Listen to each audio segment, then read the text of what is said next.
So we like to say to everybody, Shalom, Shalom, and welcome.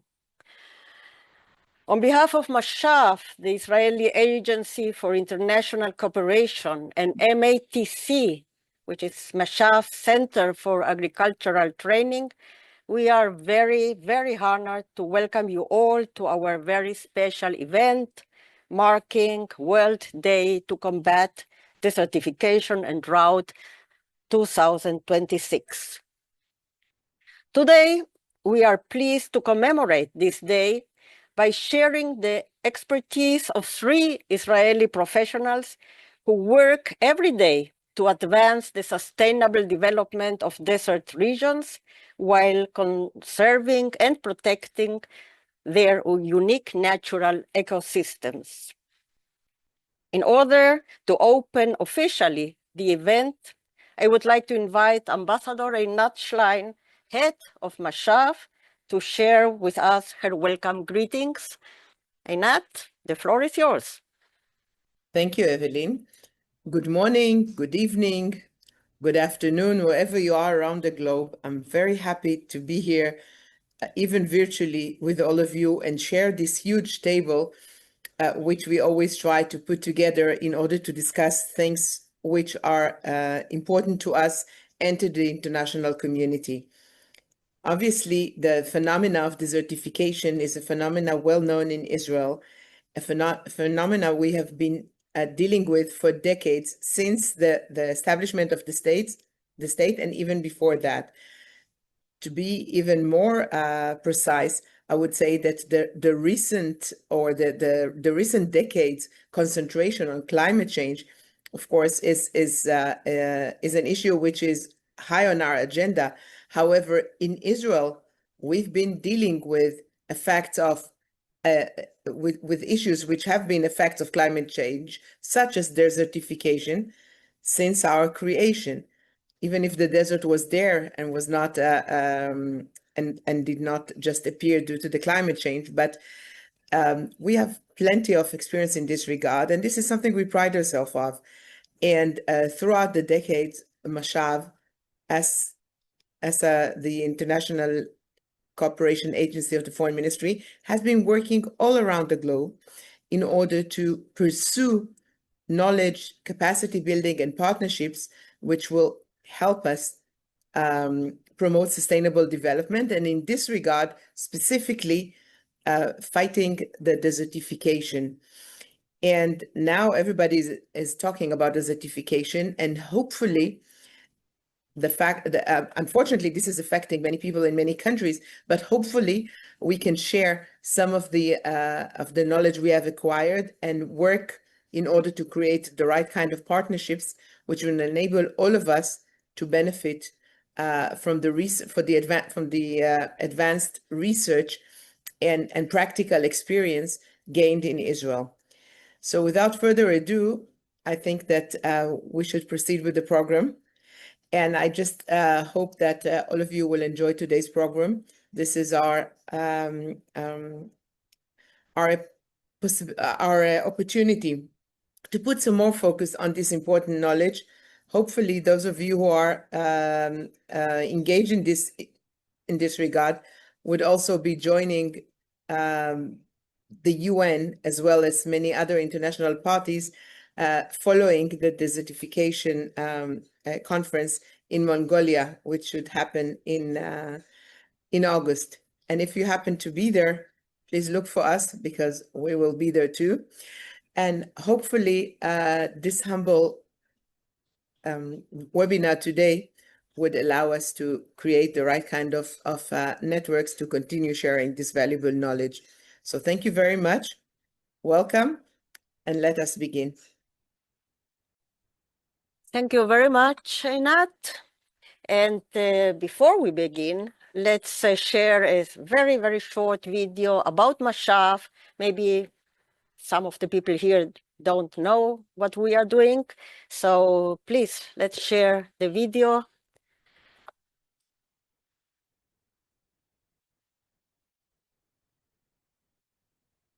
Mashab, Israel's Agency for International Development Cooperation was launched in 1958 to share the know-how and technologies that provided the basis for Israel's own rapid development. We address challenges in a holistic and innovative way and support fellow nations and communities in their struggle to achieve sustainable development. Envisioned by the nation's founders to share Israel's knowledge and experience, Mashav aims to empower those living in poverty to improve their own lives. Placing people at the heart of its initiatives, Mashav focuses on capacity-building programs in Israel and around the globe.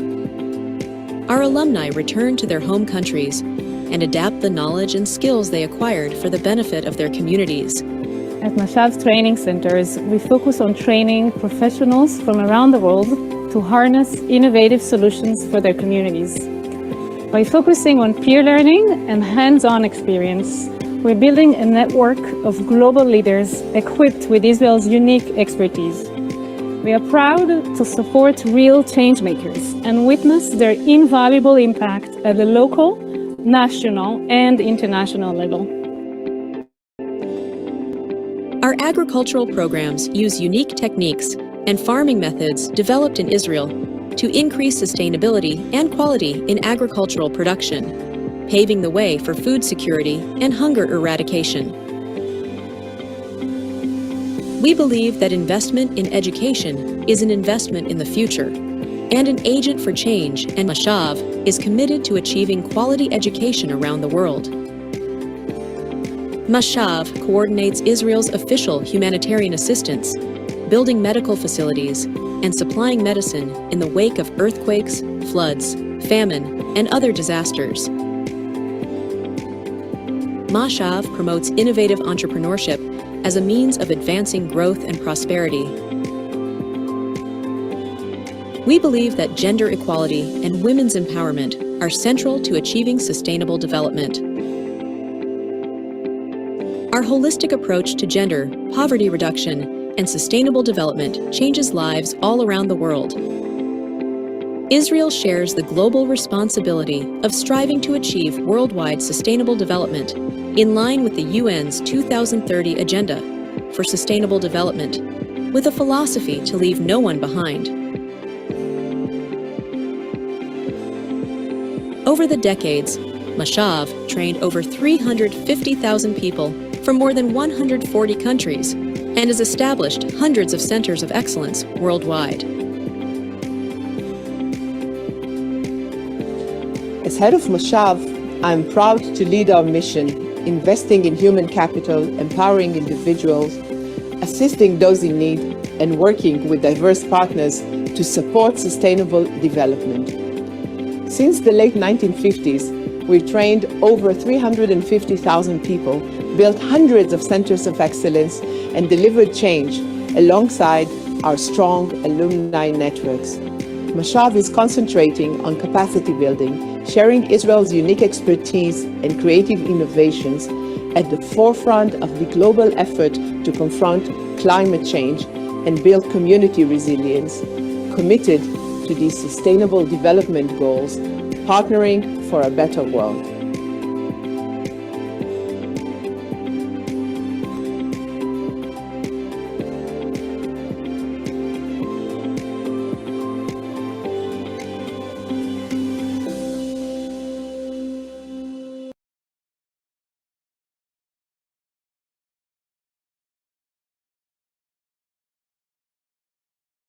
Okay, now, thank you very much, Ora.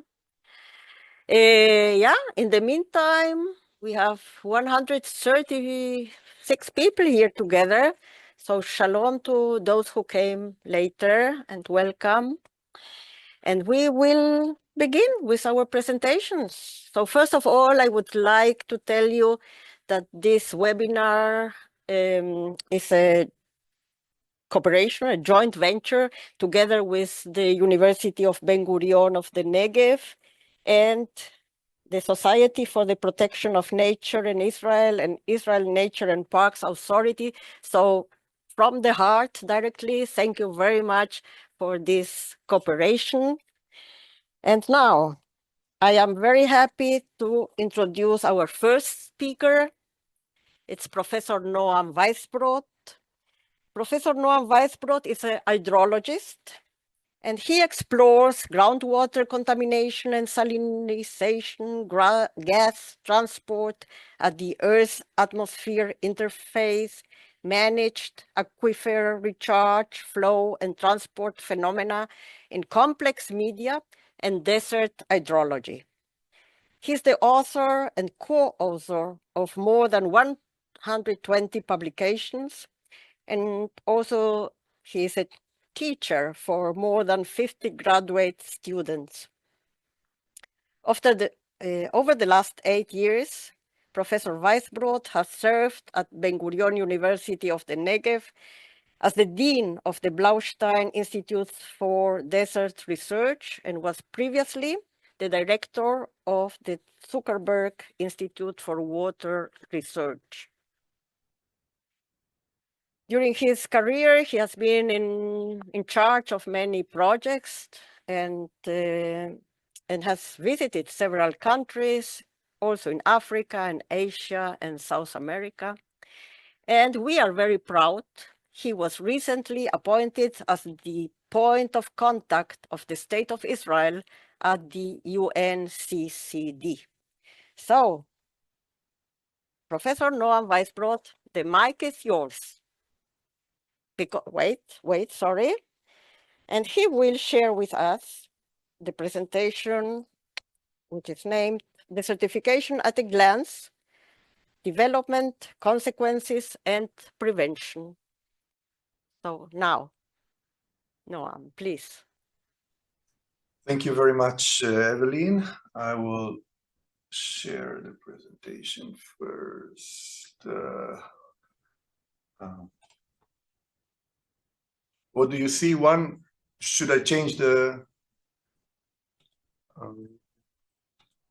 now it's okay? It's great. No. Okay. No. Now we see your... No, you have to change it again to... Okay. I never know. Okay, now it's fine? Wait, now it's okay. Okay, first of all, thank you, Evelyn, for the long presentation, and thank everyone that is here to hear our presentation, Medad, Shimon, and me.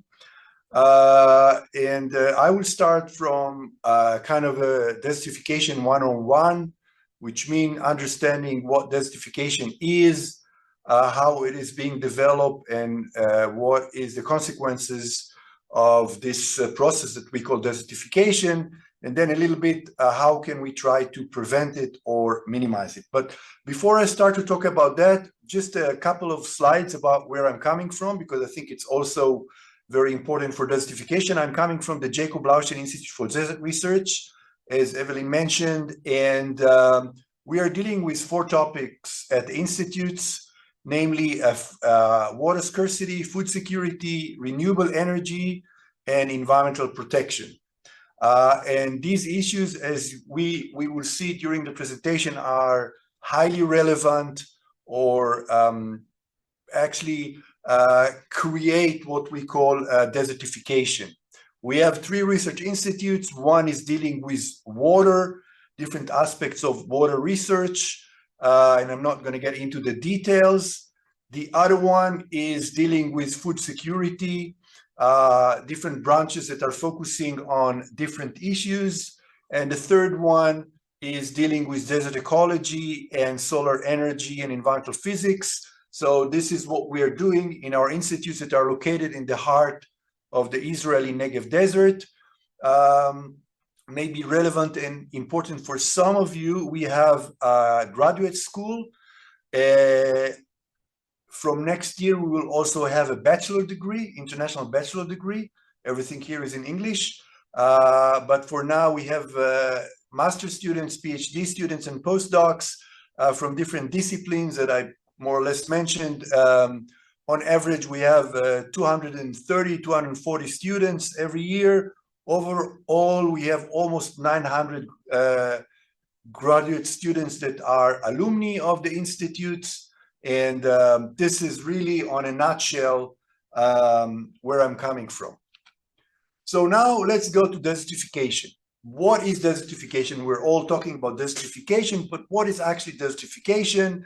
And there are different definitions in different places. If you will just do Google or something, you will find different definitions in different sites. But generally, I would say it's the persistent degradation of fertile land in arid, semi-arid, and dry sub-humid area. What it means practically is that soil that used to be fertile and could be used for food production to grow crop on it, now it cannot be used for food production anymore. And this is, of course, a huge problem. And already very large areas of the planet, about 2/3 of the planet, is being desertified in an accelerated rate. So the rate that this process is happening, that the fertile soil is becoming infertile, is getting faster and faster. And this is, of course, a big problem.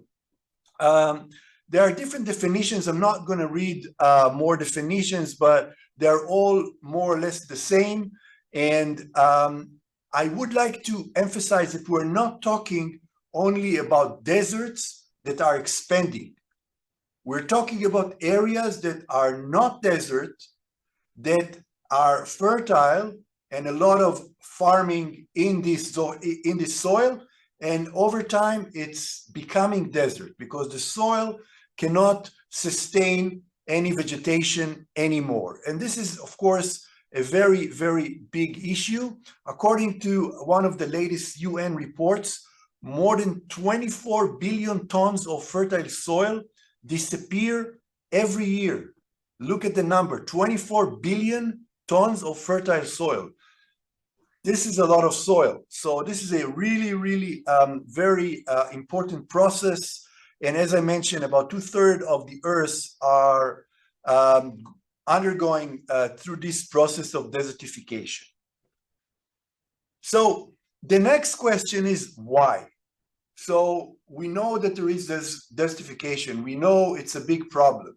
We know that it's something that we have to deal with, but why it is happening? So it's like many other things, it's driven by a number of factors. It's not only one process or one mechanism. And these factors can work either each one independently or combining different factors that are affecting the generation and growth of desertification. These processes including things like droughts, climate shifts, tillage in agricultural soils, overgrazing, deforestation, and so on and so forth. So we're talking about a combination of human factors and natural factors that are in many cases are the result of climate instability or climate change. And obviously, with the acceleration in climate instability and climate change, these factors are multiplying themselves, and it's now considered to be, and we see it in UN and World Bank report, one of the world's major environmental problems. So desertification is not just something small that we talk about here and there in some Mashav meetings or Ministry of Foreign Affairs. It's really a major concern for most of the countries around the world. What are the consequences of this process that we call desertification? If we're not doing anything and we're just making extrapolation to the desertification process as it is now, about 1.5 million kilometers of agricultural land which will be lost, okay? And this land is really essential for maintaining biodiversity and feeding the population. And in less than 25 years, we will lose 1.5 million square kilometers. And less than 25 years, this is really around the corner. We're not talking about something that will happen in the future. You know, this is something highly relevant for all of us. even not our kids. I mean, even for us, it's really, really relevant, and it's here. And obviously, and I maybe going to mention it, we're talking about fast population growth. And most of the population growth is in countries that are suffering from food security issues and water scarcity issues. And this is where a lot of the desertification is actually happening. So this is really a big problem, global problem. And it is, of course, directly connected or linked to food security and water scarcity. And interestingly, the similar reports, it's not in the same report, mentioned that in the same year, 2050, the prediction is that 45% of the world population will be living in countries that are really suffering from water shortage. So we see that the water shortage and desertification are really linked. Now, I mentioned that a lot of the countries, about 2/3 of the global landmass that we have is suffering from desertification in some rate. But there are some major areas, I mean, like focused area where the desertification is really extreme. And I gave here 5 examples: the Sahel in Africa, the Amazon rainforest in Brazil, the western and mostly southwest part of the United States, the Aral Sea in the border with, of Uzbekistan and Kazakhstan, and the northern and western part of Australia. So these are really areas around the world that are facing very fast desertification process. And each one is for different set of reasons. In the Sahel region, for example, we see a massive population growth that led to a lot of logging, a lot of over-farming, over-grazing, and land clearing for housing. And the result is a catastrophe over there. And we will talk more about the Sahel as one of the biggest global projects to fight desertification is in this region, and I will give it as an example. Uzbekistan and Kazakhstan is where the Aral Sea is, and they are surrounding the Aral Sea. The Aral Sea used to be a very big, huge lake, and about 15% of the lake left, and 85% is just gone. And instead of the lake, we have a very saline, sandy desert. And I can tell you that Tashkent, which is like more than 2,000 kilometers away from the Aral Sea, suffer from dust, very saline dust that is coming from the Aral Sea, 2,000 kilometers away. So this is a huge problem. I've been there. If you travel from the original edge of the Aral Sea to the current edge of the Aral Sea, it's a full day from morning till evening of driving. And of course, it must be like a 4-wheel drive, very massive car just to get there. So most of the sea is gone. And this, of course, due to the overusage of the major rivers that were flowing into the Aral Sea. And I will just mention that many of the terminal lakes around the world are shrinking and almost disappearing.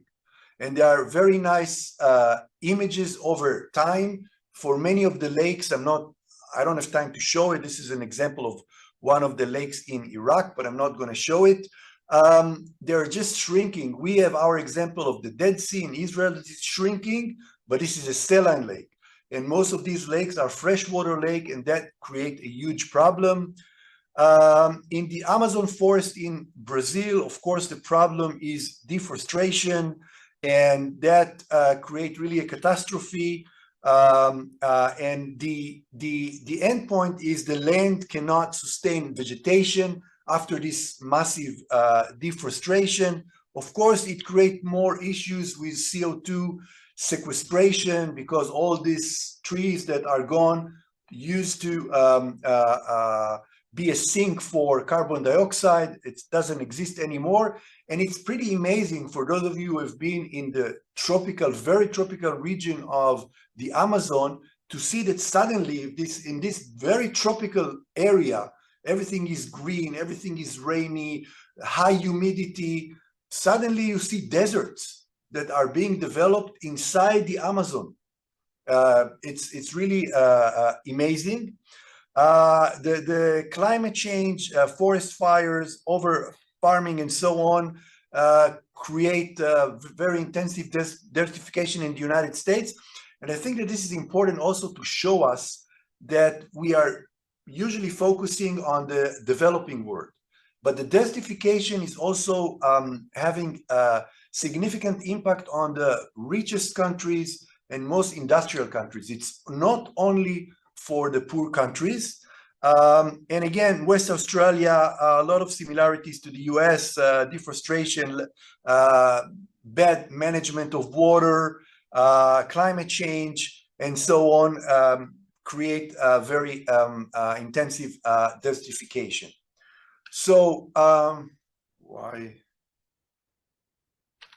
Okay. So these were some major examples. And what are the consequences of desertification? I think that we talked about it generally, but I will just briefly say that we are seeing, because of this desertification, significant loss of biodiversity. Maybe Meidad will talk about it more. I'm not sure. We definitely see a very, very clear correlation between the development of desertification and food insecurity problems. Maybe Shimon will talk about it more. Loss of vegetation cover create problem not only for food for people, but also food for livestock. And it, again, linked to biodiversity and so on and so forth. And what is interesting, and when I was preparing this presentation, I didn't know it, I've learned it, is that there are a lot of studies showing that the desertification increased the risk of zoonotic diseases, and that means that because of that, the ecosystem collapses, the interaction between animal and people change, and therefore a lot of diseases that used to be animals only are being transferred to human beings. And this is one of the results of desertification. Loss of forest cover, obviously, and shortage of wood. And as I mentioned before, desertification and water scarcity are directly linked. It's very clear and obvious. And we see significant loss of water resources, both groundwater or subsurface water and surface water. Again, what I'm saying is that this is one of the most serious environmental problems facing humanity. And this is maybe one of the few take-home messages that I would be very happy if you take from this presentation. Now, okay, so there is a catastrophe. We agree that there is a catastrophe. We understand more or less what is the reason for this catastrophe. The next question is, can we avoid it or minimize it? And that's a big question, obviously. The SDG, the Sustainable Development Goals that are adopted by the UN, one of them, SDG 15, is directly related to desertification. It is important because it also shows us that the world understands that desertification is a major problem and we have to take it into account. The solutions for desertification, I'm not sure that I like the word solution, but the ways to minimize it are basically or generally sustainable management of natural resources, especially the conservation of fertile soils and water resources.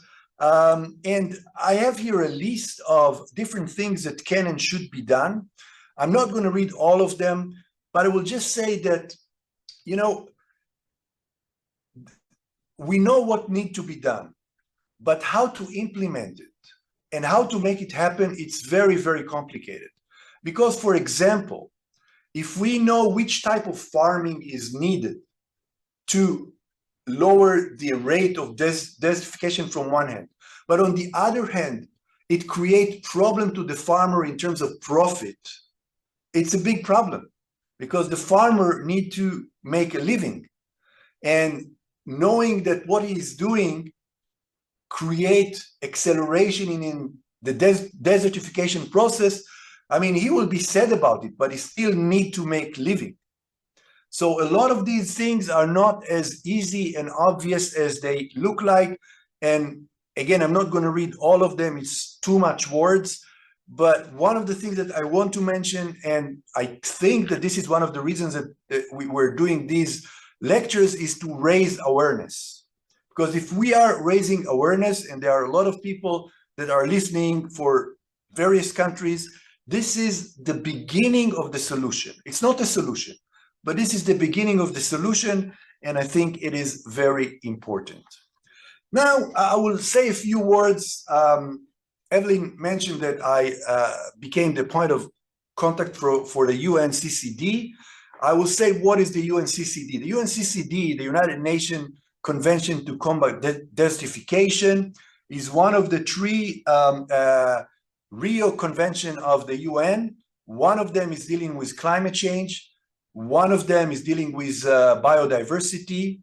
And the third one is dealing with desertification. And this is basically a legally binding agreement that link all the aspects of desertification. And there are about 200 countries that involve in this convention, and they are all there to combat desertification and to build drought resilience and support the most sensitive communities that are affected by the desertification process. It's promote practices, reduce reverse land degradation, and it's basically the driving force, because we need a driving force. Things will not happen, you know, from God. Somebody need to make it happen and push the SDG 15, and this is what the UNCCD is for.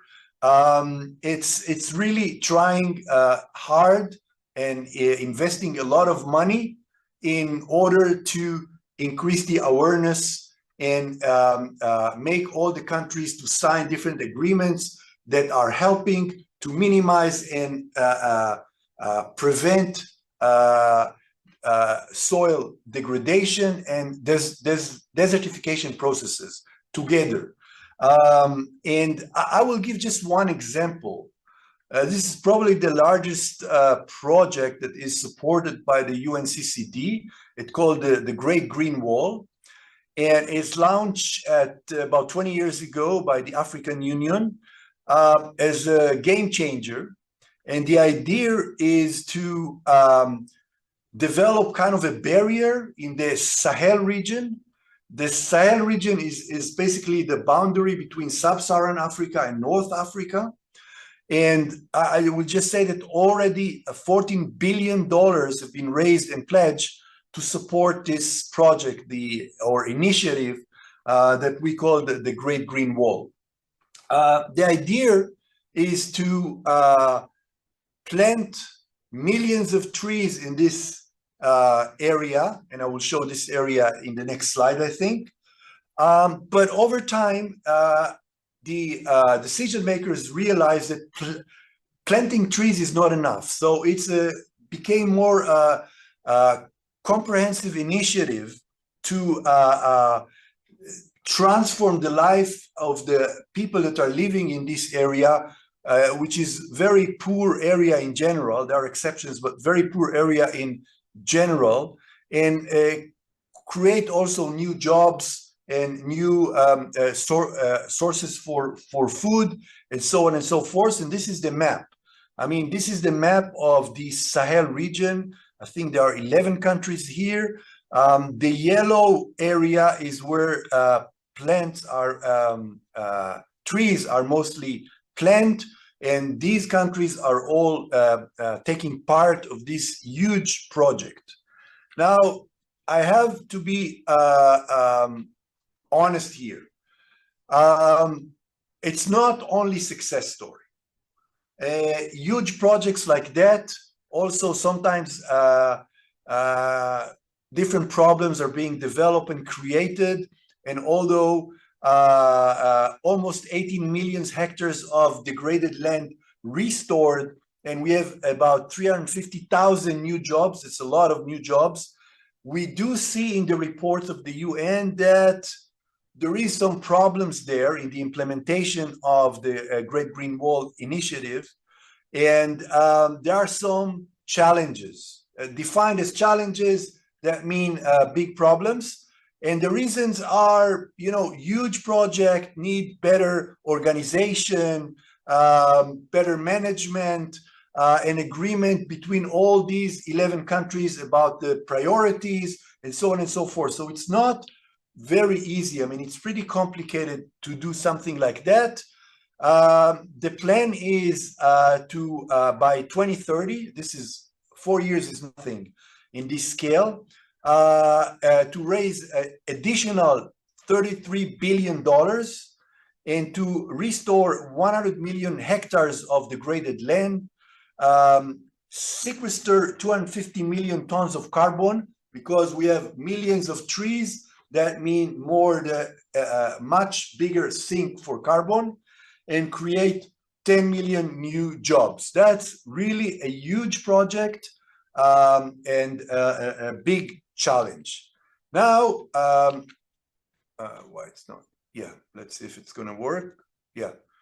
Scientists released listen. tortoises in the Sahara Desert in 2021, and this year their impact was so significant that there's an entire new forest being formed in the Sahara Desert. So why did releasing 500 tortoises cause a new forest to grow? Well, here's why. The Sahara isn't just hot, it's crusted. The topsoil bakes into hard, solid shell. So when rainfall hits the crust, it evaporates instantly and nothing penetrates, which means that nothing grows. The ground is essentially sealed and locked, so we needed something to unlock it. So naturally, what turtles do is they dig very deep to escape the extreme heat. Each burrow goes down 15 meters, which is about 50 feet. And their burrows actually break the crust and shatter the sealed soil surface. So after they released the 500 tortoises, then they started digging to escape the extreme heat. When rain started falling, it hit the cracks, but this time it penetrated. It reaches in the deeper layers and it stays there. So now moisture exists in places where it hasn't been wet in decades. But where did the actual forest come from? Well, the Sahara contains dormant seeds, which are ancient, and they're just waiting there, possibly for years. They simply sit in the soil, unable to grow because there's no moisture and no nutrients. But now with the rainfall penetrating, we fixed the moisture problem, but there was still the nutrient problem. So here's where it gets incredible, because when the turtles eat and digest, they produce manure. That's nutrient-rich fertilizer, which is dropped directly where the new moisture is. So they germinate and grow. More plants hold more moisture, which attracts more insects and attracts more animals. So just 5 years after scientists released these tortoises, the change was so massive that it could be seen from satellites. There were visible green patches, whereas before it was only a desert wasteland. And because of this, scientists called tortoises ecosystem engineers. But what do you think of this? Should we deploy more of them to fight desertification? Let me know your thoughts down in the comments. So you probably ask yourself why I was showing you this weird YouTube movie. I think it's a good example of a very small project, very interesting, very out of the box thinking that creates something. So what I was trying to say is that we don't have to only do huge project of $30 billion. Sometimes even small initiatives, small ideas can help and create some very useful impact. And this was just an example. Now, the last topic I will talk about very briefly in a couple of minutes is what's happening in Israel. So first of all, although Israel is more than 60% desert, we are not suffering from desertification. I will put it here on the table. We're not suffering from desertification in Israel. And this is because we are significantly investing in areas that could have some potential for desertification. What it means investing, it means a lot of new farms at the interface between the greener area and the deserts, a lot of trees, new planted forests, mostly by Keren Kayemet, KKL of Israel, a lot of small projects of dams to prevent erosion and things like that. All these together, I'm not getting into the details. Liman is another example. Those of you traveling Israel will see in many places suddenly very small forest that is based on water that is coming into this small forest, maybe 10 trees, 15 trees during the floods, during the rain, and stay there for a while, and they are enough to sustain this small forest. This is what we call Liman. I mean, the intensive research on desert agriculture, as I mentioned at the first slide, a lot of this research is being done in our institutes that is focusing on desert agriculture and water problem in arid environments. A lot of small-scale infrastructure, again, not generally big projects. Sometimes a lot of small things add up and really prevent the desertification. This will be it for this presentation. I'm not even sure how long it took, but I think I'm in my time frame. And again, I want to thank you all for listening. And if there are any questions, I will be happy to try to answer. Thank you.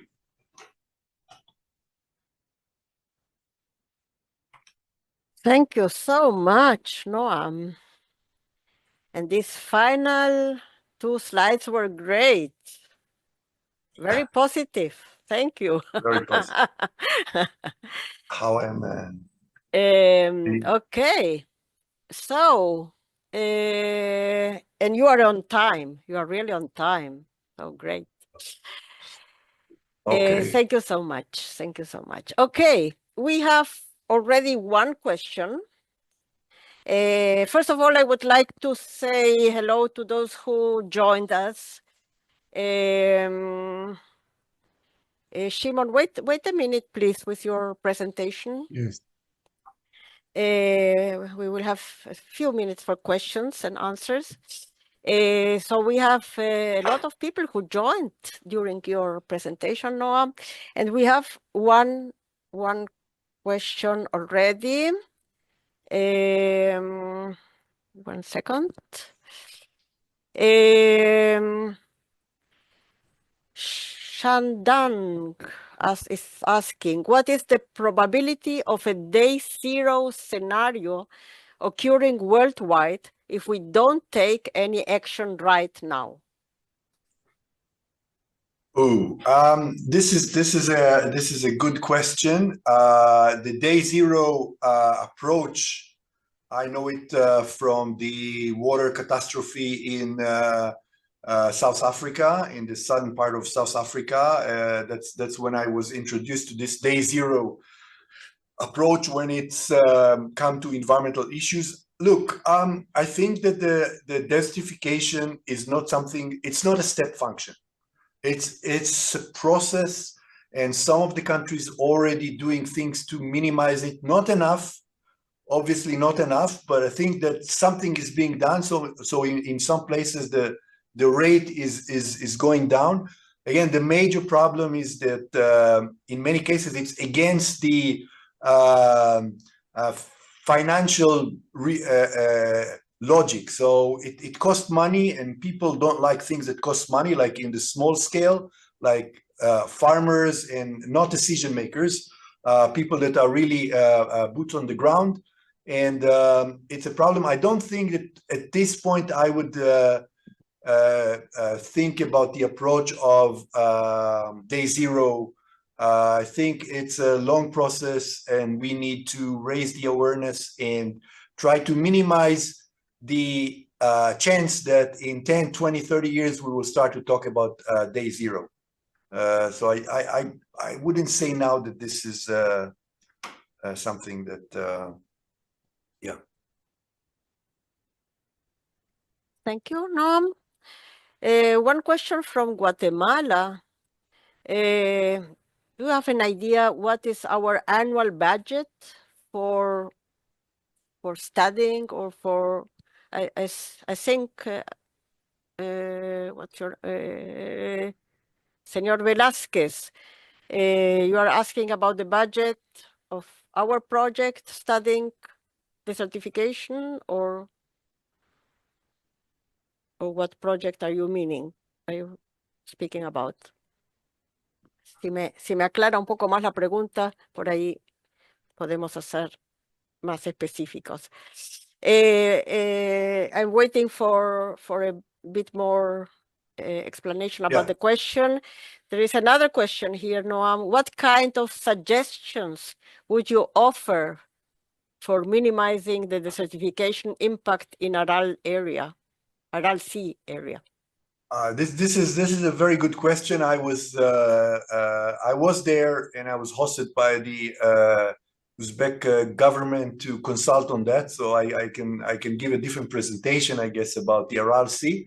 But generally speaking, one of the problems in the Aral Sea is that they found a lot of gas in the subsurface of what used to be the Aral Sea. So when you go in the Aral Sea, it's all now network of pipes that are huge pipes that are transferring the gas. The gas is a lot of money, and you see a lot of new boreholes and pipes all over the Aral Sea. There are some efforts to plant new forests in the Aral Sea, not as massive as the Sahel or what we can see in Inner Mongolia, but pretty intensive. The problem is that the land is extremely saline, and it's very hard to find trees that are with enough resilience for this very high salinity. But I know that there are a lot of efforts, and I've seen some pretty good results in some areas. So I think that it makes sense to improve the efforts on planting but I will be honest, I think that some of it is irreversible already. Of course, that there is the answer that you can draw less water from the two rivers that are flowing into the Aral Sea, and then slowly the Aral Sea will grow. But I don't think it's a realistic scenario. Again, the water is being used intensively for agriculture upstream, and I doubt if this going to happen. So it's not a great answer, but this is the truth as far as I understand it. Thank you very much, Noam. And yeah, about the budget, do you have any idea, more or less, what's Israel's budget? I'm not sure that I understand. Like globally, how much money is being invested in dealing with desertification? Yeah. Do you have any idea? No. I think it's going to be very complicated to say because the budget is coming from different places. If for example, I will take our institutes, that many of our researchers, many of the groups, the research groups in our institute are dealing with projects that are related to desertification, for example, development of a crop that is more resistant to high salinities and extreme temperatures and so on and so forth. The money is coming from different sources, from Israeli Science Foundation, National Science Foundation, BARD, there's like many sources, and this is only in the academia. Now there are NGOs, there are governments, so big organization like the World Bank. So I don't have an answer for that. It's really coming from a huge variety of sources. Okay, thank you. Elias is asking if can population growth control be recommended as a strategy for reducing desertification, especially for Africa? Can you please repeat? I missed the first sentence. If the control of population growth could be a strategy, a recommendation in order to reduce desertification. Yeah, again, I think it can be a different presentation. I guess that most of the people know that most of the population growth is in Africa. In some other countries, actually, in some other continents like Europe, there is a negative population growth. I mean, if you ignore the huge migration, we have a negative population growth in America. In North America, it's very small. In Africa, it's much, much bigger than anywhere else. So, and in the on the other hand, it's not a secret that in many African countries, we see a lot of poverty, a lot of issues with food security, with water scarcity. And I'm sure that all the people here that are from African countries will agree with that. Again, it's not everywhere. There are places that we don't have food insecurity, we don't have water problems, but there are a lot of areas, both in the cities and especially in the rural areas. So, of course, that controlling population growth is kind of a solution for many of these problems, many of these environmental problems.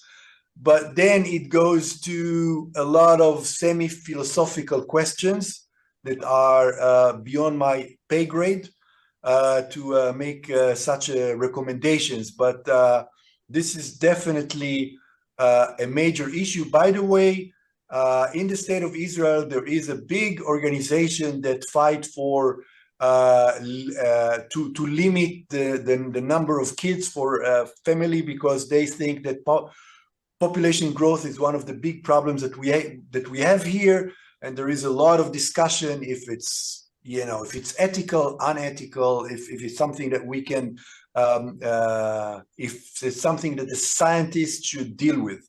But this is again not for me to decide. Generally speaking, for sure, if the population growth will decrease, it will improve the acceleration of the water, food insecurity, and the desertification processes. Yes. Right. Thank you. And now there is another interesting, I think, a very interesting question dealing more with education. And Sahilu is asking if you can elaborate a bit more about the relevance and impact of lessons on desertification for children, for the child development. What would you recommend for raising children's awareness in understanding environmental issues? Yeah, I definitely agree that this is a very important issue. In our institutes, for example, we work a lot with high school kids mostly, but also with elementary school kids in giving lectures that are adjusted to the level of to the age of the kids. But of course, that we are very small and very small area. But generally speaking, again, there is no doubt that it is extremely important that the young people will understand how crucial is the situation in many environmental issues, and that you know, we are investing like billions of dollars in moving from iPhone 16 to iPhone 17, billions of dollars, because we improve some features, small features, the quality of the camera or whatever. But practically speaking, if all the people lived with iPhone 16, this is just an example, okay, and not with iPhone 17, it wouldn't change the life of anyone. Believe me, no one will have any impact from that. But if we could take these billions of dollars and invest them even only in education and making people understand what I'm saying here, that the technology, the small technology transfer that we invest billions in is less important than protecting our water resources, taking care of our food security, and trying to prevent desertification. I thought the benefit is huge, but this is for decision makers, this is for governments. We as scientists, I think that I can definitely speak for Shimon as well. We are doing our best to improve in the awareness, and many small projects with kids, with teenagers, but it's not enough. It's definitely not enough. Thank you, Noam. Okay, we have some more questions, but we will have to go on because we have to continue our program. But maybe 2 words, Noam. You already convinced some people that they would like to study at Ben Gurion University. So maybe 2 words about how you need this letter for acceptance, or Okay. or That's how that depends. If it's about the second degree, just nowadays everything is online. So you just go online and everything is explained there, what need to be done, what certificate, letter of recommendations, everything is there. If you go to the BIDR, the Blaustein Institute for Desert Research websites, everything is explained there. Again, I mentioned that for next year, we are starting our undergraduate program in renewable natural resources that will also be in English. And I think it's a great opportunity for young people that are interested to come and join us to really, of course that I'm not objective to, but I can say that it's one of the best places in the world to study these topics. Just go online and feel free. If you have specific questions, you can contact me as well. I will forward you to the right people. Thank you. Okay, so maybe you can put your email in the chat, maybe. Okay. Or this could Yeah, be I will. This is a good idea. And meanwhile, I would ask everybody maybe to put on your cameras. 1 second, Shimon. I know you want to give your lecture, but one minute. Yeah, I'll invite you. I will invite you. Okay, I didn't know how it works. So Yeah, if you can put on your camera. So before, I don't know if Noam, you have to leave, but let's take a picture. No, I'm staying for now. Okay. Anyway, we would like to see you anyway, who is here. I can also tell you we have people from Madagascar, Ethiopia, Guatemala, Czechia, El Salvador, Kenya, Somaliland, Kazakhstan, Ghana, Taiwan, China. That's for the moment what I saw in the chat. So hello to everybody. Oh, let's take a picture. Are everybody smiling?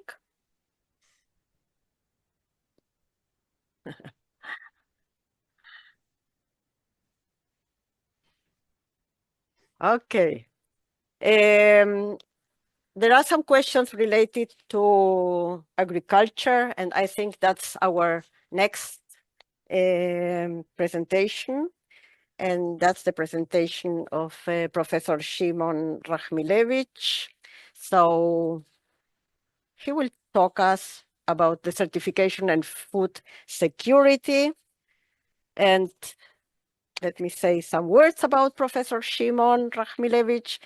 He's the head of the Goldman Sonnenfeld School of Sustainability and Climate Change, and also a plant ecophysiologist at the Institute for Agriculture and Biotechnology, at the Blaustein Institute for Desert Research at the Ben Gurion University of the Negev, in the heart of our desert.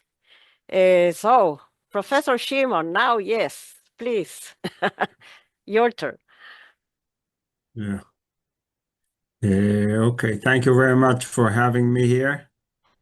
I hope it will work. And I'll do this. That's, yeah. Okay. Okay. Wait a minute. Wait a So- minute. Wait, Shimon. Can you put it on slideshow? I did that. So it's not slideshow? Not for the moment. Maybe it takes a few seconds. No, can you... לא נראה לי שאתה שמת את זה on slideshow. שמעון, אתה רק צריך להחליף את הצדדים. כאילו, אתה עם שני מסכים?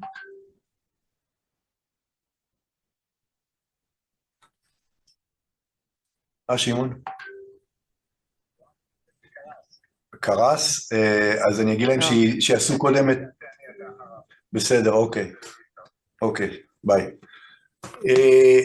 אבלין.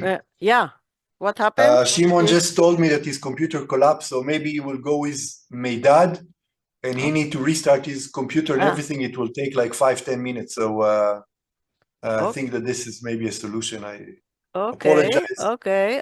Behalf of Shimon, but it happens. Wait a minute. Now, okay. Okay, Meidad, are you here with us?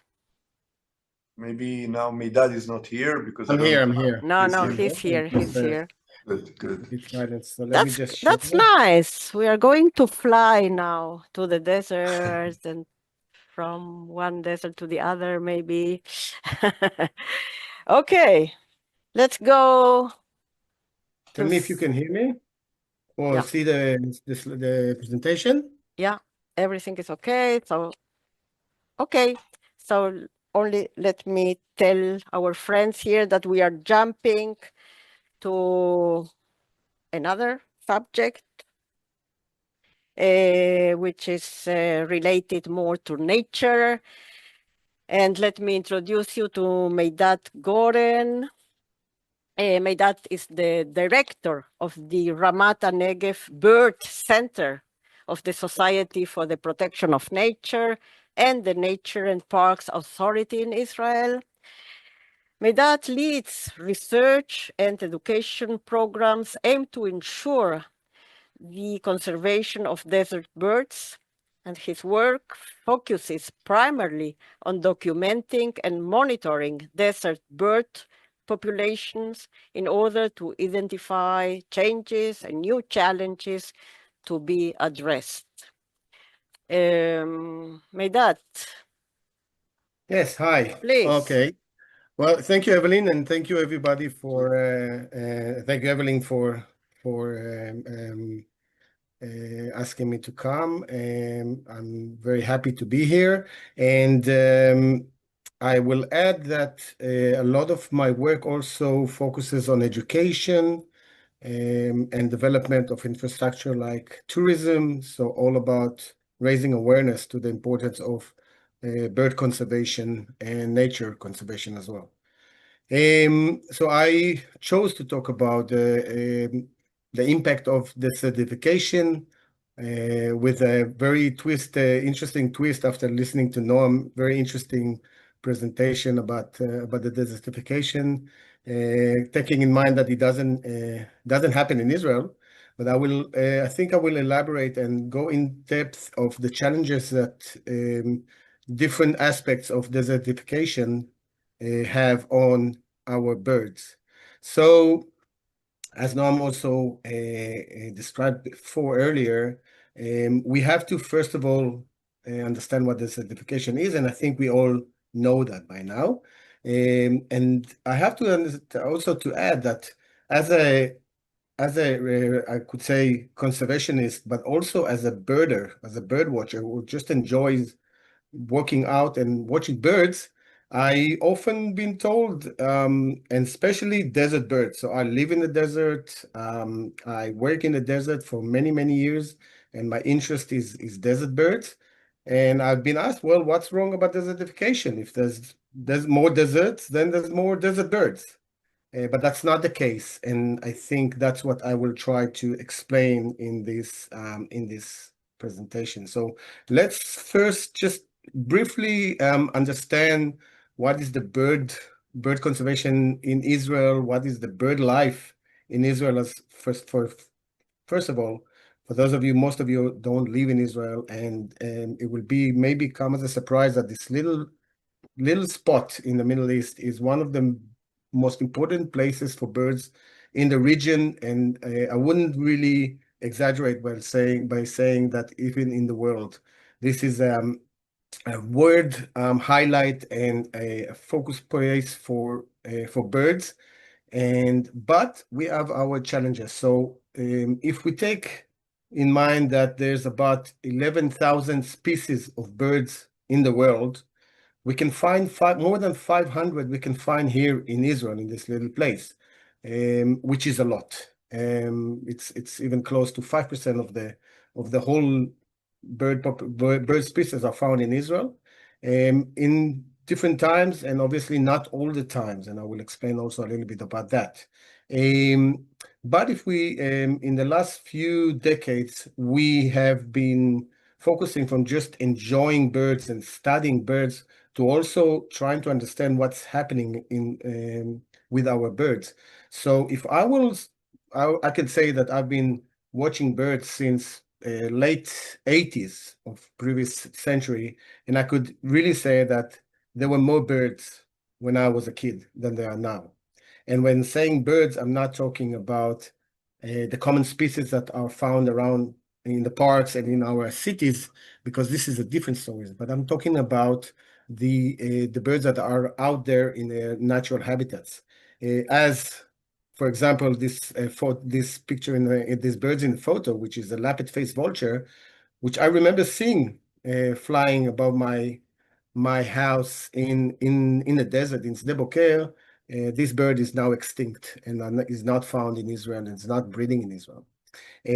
So if we say that we have 500 bird species in Israel, 65 of them, as we can say here in this table, are under threat or in risk of extinction in some stage or in one time or the other.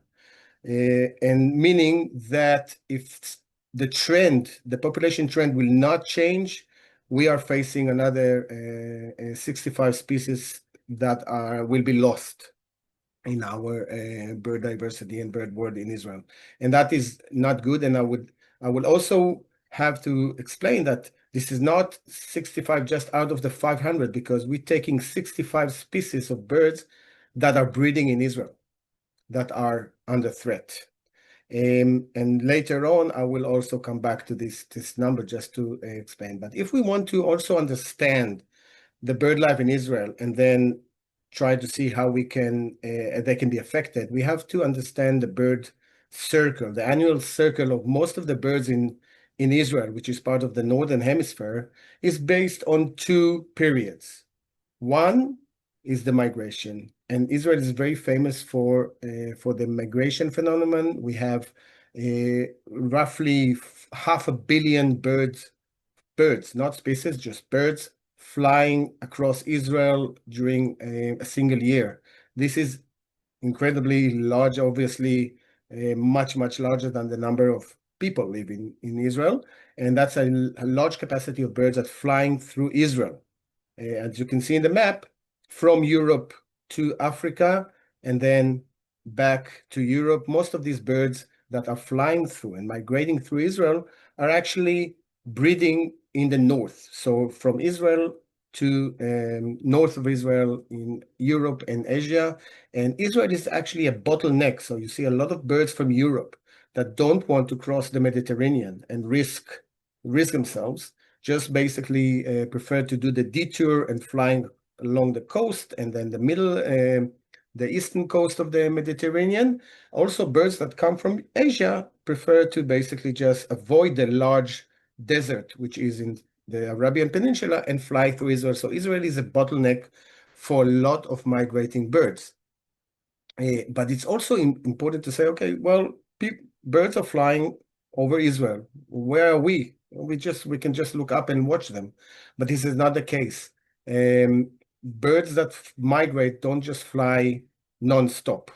Most of them have to stop. If it's birds that fly during the day, they normally sleep at night. They have to rest. They have to feed sometimes, or they can't just fly in a system that make an economical way, which is soaring using hot air, and therefore saving energy. So they have to stop at night where there's no hot air coming up from the ground. And birds that fly and migrate through the night, they waste a lot of energy flying at night because they have to flap their wings. So they have to feed, they have to drink, they have to rest. And they do that in different sites along the migration route, which we call stopover sites.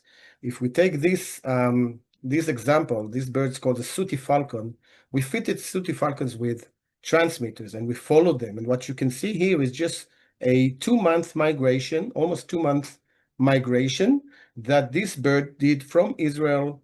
And interestingly enough, and that I didn't anticipate that because I just heard Noam's talk with you, and you could see that the bird flew directly over Egypt, Sudan, and then into Chad, and it stopped there. The yellow circle or the yellow patch resembles or tells the story of a stopover site.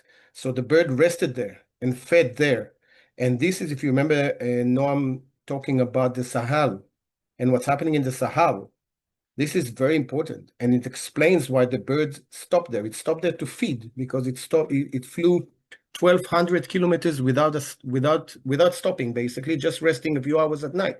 So it needs to feed on insects, and it relies on the productivity of the Sahel. And if the Sahel is going through desertification, then the bird might come there because it knows it should be there. It's a genetically information that lives within the birds. She knows that she has to go to Chad, to the Sahel, and if there's no food there, the bird is in a problem.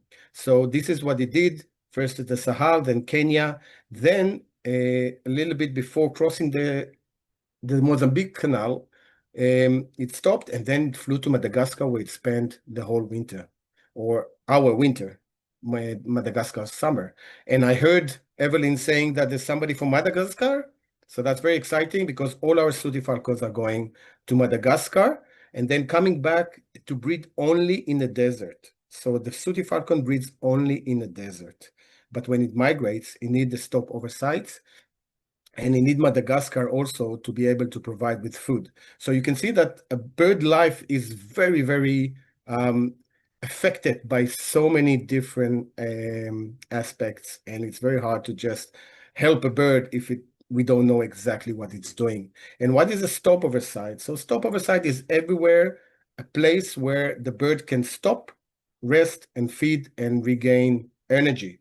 So in the desert, it will be either a water hole or cistern, which is man-made water hole, like you can see in the left top, or a spring, an oasis, which you can see there on the right top, or a marshland, some kind of a wetland, or even just a seasonal water hole, a natural season hole that is filled with rainfall. But all of these are basically natural stopover site.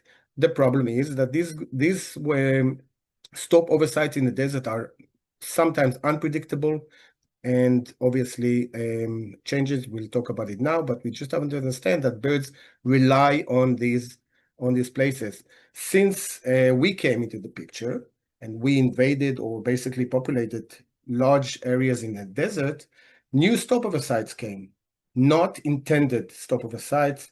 All the settlements in the desert and farms which have water holes or grasses or lawns, and even not new parks like this little in the right top, a very quite rare bird in Israel, Hume's leaf warbler, which was photographed in Sde Boker, or this nice bird in the middle, which is a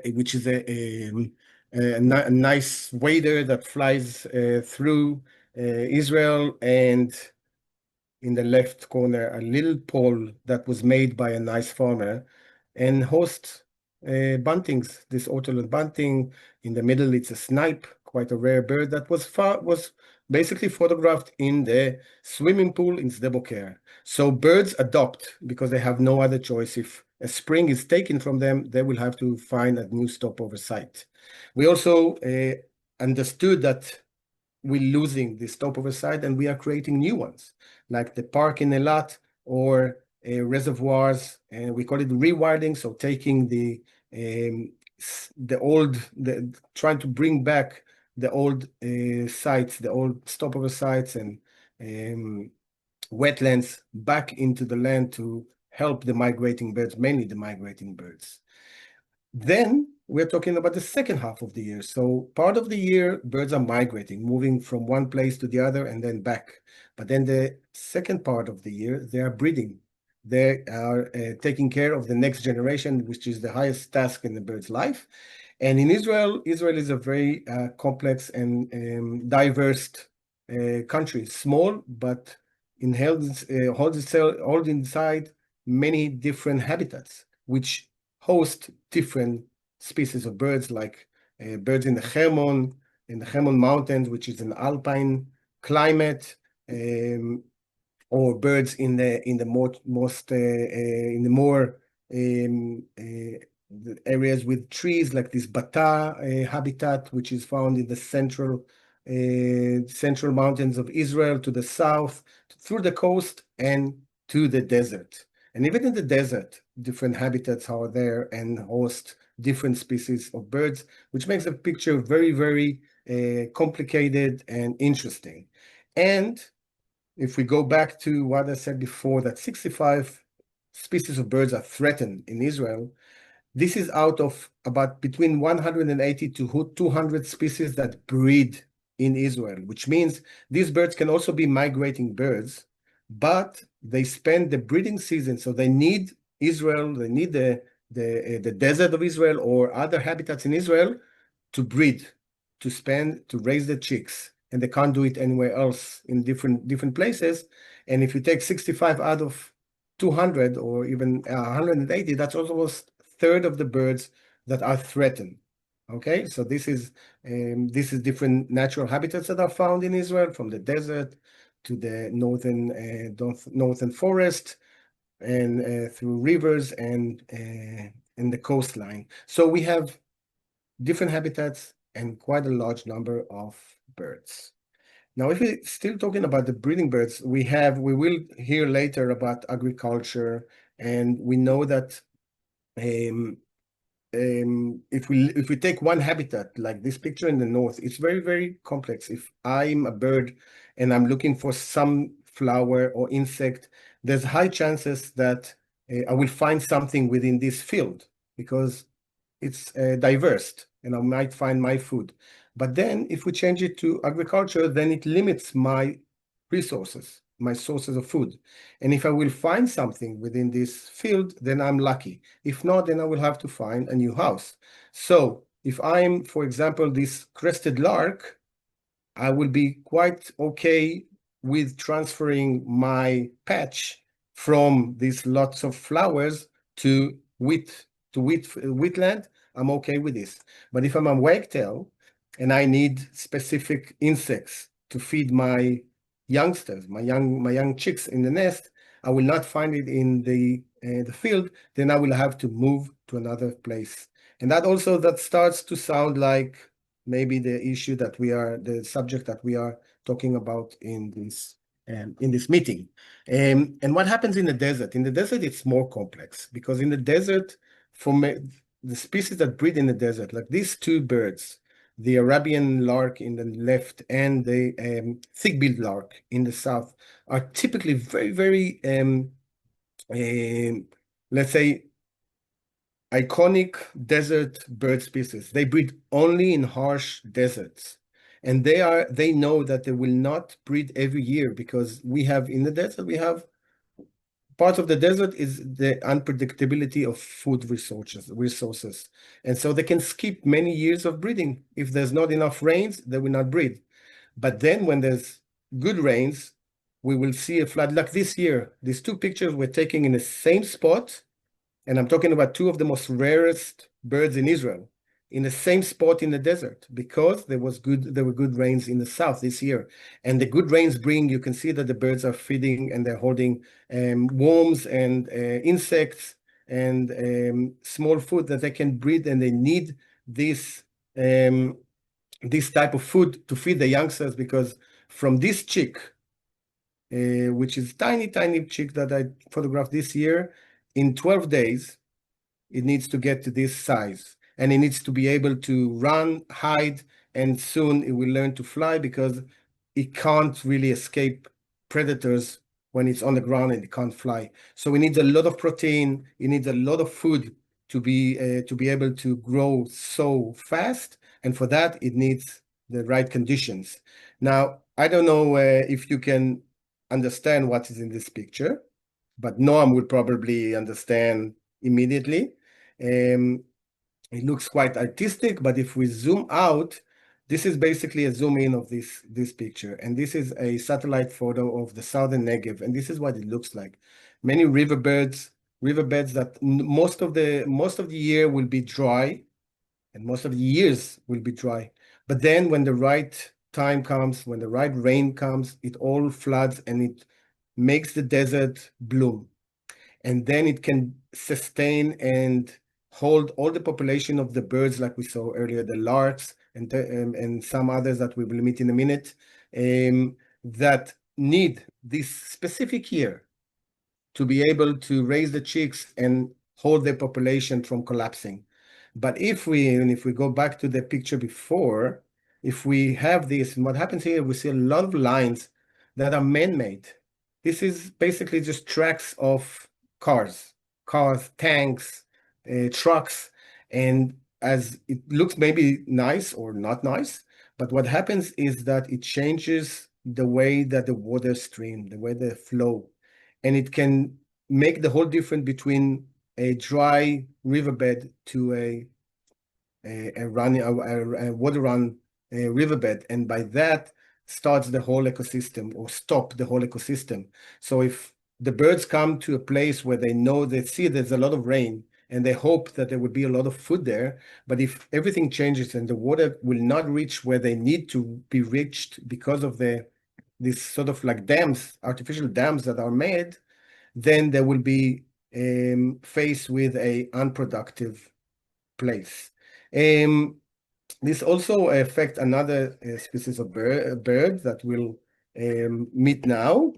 And this is a really nice area in the south part of Israel by the border with Egypt. And this is the Asian Hubara bustard, a large bird related to cranes.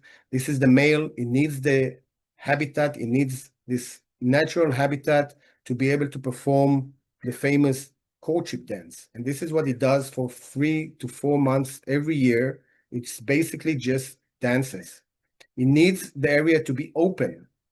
Why it needs to be open? Because somewhere around it, and that's the dance, this is a slow motion, so imagine it running much, much quicker. Somewhere around him, there are females, and the females are testing him. And if they like the way he dances, they will come, they will mate, they will go to breed, and he will continue dancing for the rest of the day and then the rest of the season. So it needs to be seen. Therefore, it can't really have any other buildings or any other thing interrupting. And its success relies on the productivity and the natural and the value of the area or his territory, basically. And this Hubar bustard is under threat in Israel. It's under threat of extinction. So we study it. In the last 4 years, we actually just came to the end of the research.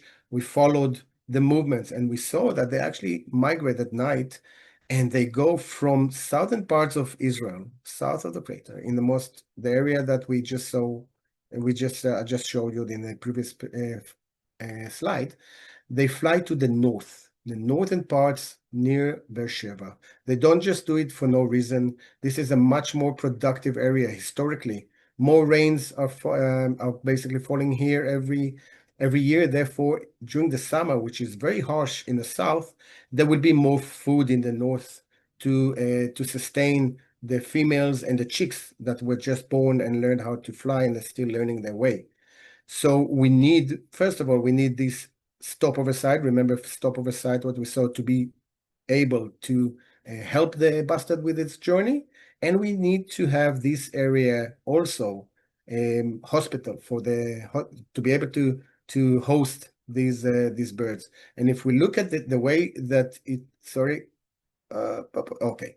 So this is why the bustard came. If we look at this slide, we can see this also. This is a picture from the 1960s. We can see there's a lot of open areas, but we also can start seeing agriculture. And remember, agriculture is good for some of the bustards, but it depends, because in 1 year, the bustard could come to a field where they find some food, but the next year they decide to grow something else, and then it has to move. So it can adjust, but it's very difficult, and they will try to stay in the natural habitats. But this is what it looks like today. And you can see that most of it's agriculture. And while we love agriculture and it's important, the bustard can't really live in these wheat fields and agricultural fields, and it needs to go somewhere else. And it basically is, most of the population stay within the Air Force base near Beersheba, which has its pros and cons as well. The problem also, we know that, I don't know if Noam talked about it, I can't remember if he talked about it, but there's another thing that really affects the habitat, and it is overgrazing. And while the northern parts of the Negev, where the bustard spend the summer, it's going under serious weight of grazing, and grazing also affects the land, and not really in a good way, and that prevents the bustards from be able to feed properly during the summer. You can see here the difference between a place where it's overgrazed on the left and, let's say, not overgrazed on the right, and this is the border between Israel to the right and Sinai, Egypt to the left. So you can actually see it with your own eyes. And maybe the last thing that we will talk, so far I just discussed a little bit about changes and changes that are made by man-made changes, which is agriculture and infrastructures that are affecting the land, affecting the habitat of the birds. But also we know that birds need water. They need to drink. We know that a lot of the birds in the desert don't need to drink. They can survive by eating, by processing the water from the body of their prey. But what about the birds that don't feed on prey? Birds that eat seeds, like Sinai rosefinch on the right top, or house buntings, or chukars and trumpeter finches. And these birds eat seeds. They need to drink every day because the seeds are very dry and they need water.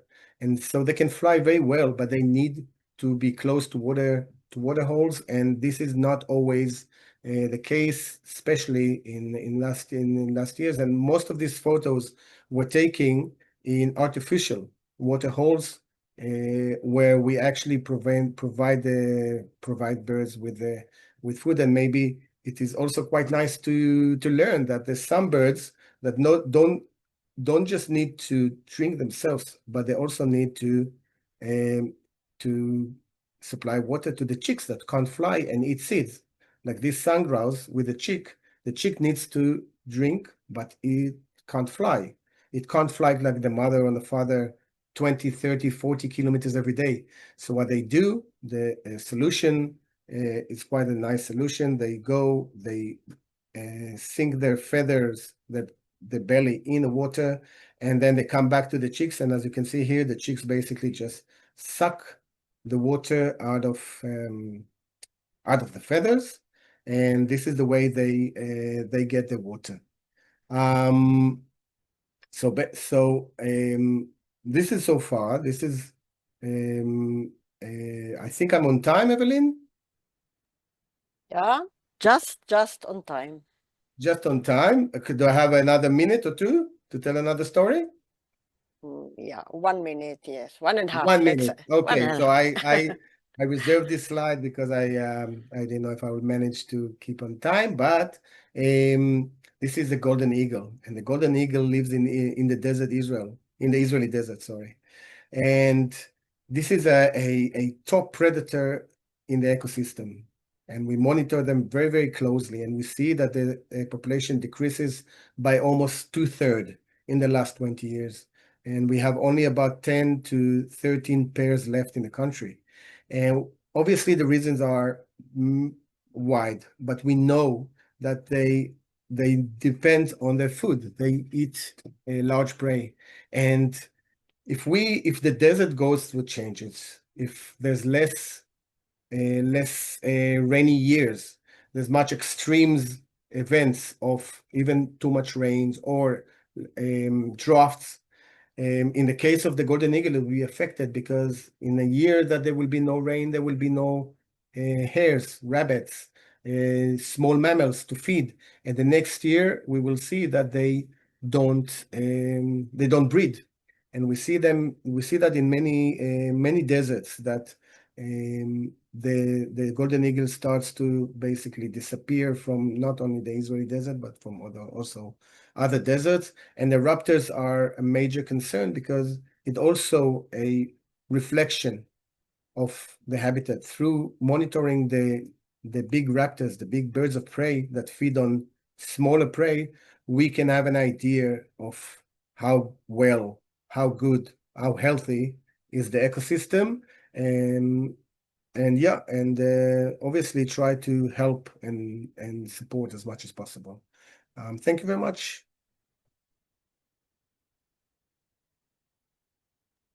Wow. Not only myself is saying you this, there is also other people saying, wow, how interesting.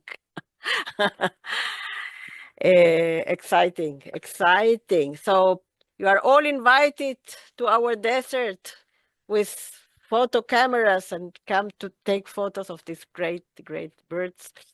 May that you are taking us to take photos also. Okay. You're very welcome. Thank you so much. Thank you so much for also this wonderful work. Okay, we have already one question here. Do you have any experience on management of migration of birds and maintaining of nature corridors for Central Asian transboundary countries? Are there any projects that focus on this target area? Well, I focus on work here, but I do know that there's a lot of projects in Asia regarding another flyway, which we call every flyway. So we name it according to the area. So the Asian Australasian flyway and also the Asian Indian flyway are pretty much worked, and there's a lot of work going on there. There's different threats, but very quite similar to what we deal with. The main threats on migrating birds, as I said, are the stopover sites, which are declining because of different reasons. So conservation projects there are trying to deal with that, trying to rewild many stopover sites, do a lot of education, and lobbying. There's a lot of work there. There's also a big problem with hunting as well, bird hunting. I know of it, but I'm not involved with this work. Thank you, Meidat. Somebody else with a question? Somebody would like to share any experience?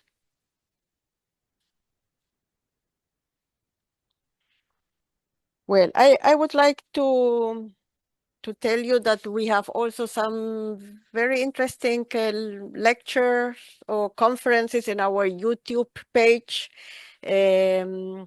We had a nice meeting also with the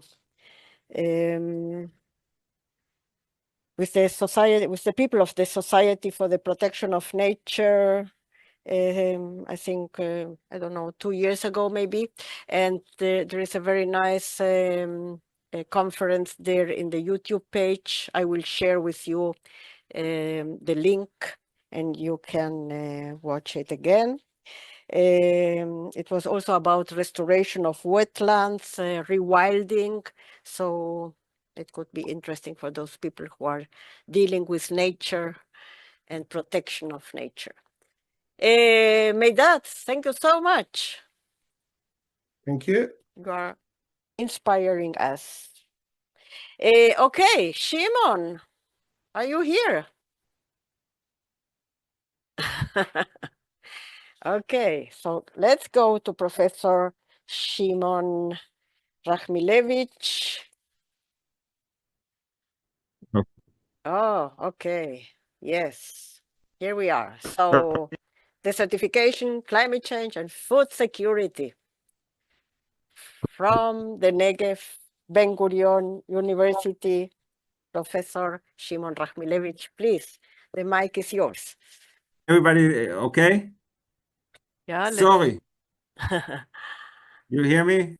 Yes, yes. Okay, so I'm on the side here. I'm holding my fingers throughout the talk. Okay, so nice to meet you. So I'll start already and say, so this picture was taken in 1968, and what we see here is a small planet, very beautiful but small, and this was actually the cause for the, and when, as the cosmonaut Alexei Leonov said, the Earth was small, light blue, fragile. Starting of the environmental movement. And in 1970, the first environmental convention was in New York with millions of people attending it just because they saw this fragile Earth from far away. So I want to give you my conception of global change and desertification as I see it in relation to food security. So just to give you some facts. So the 10 warmest years in the historical record occurred in the past decade.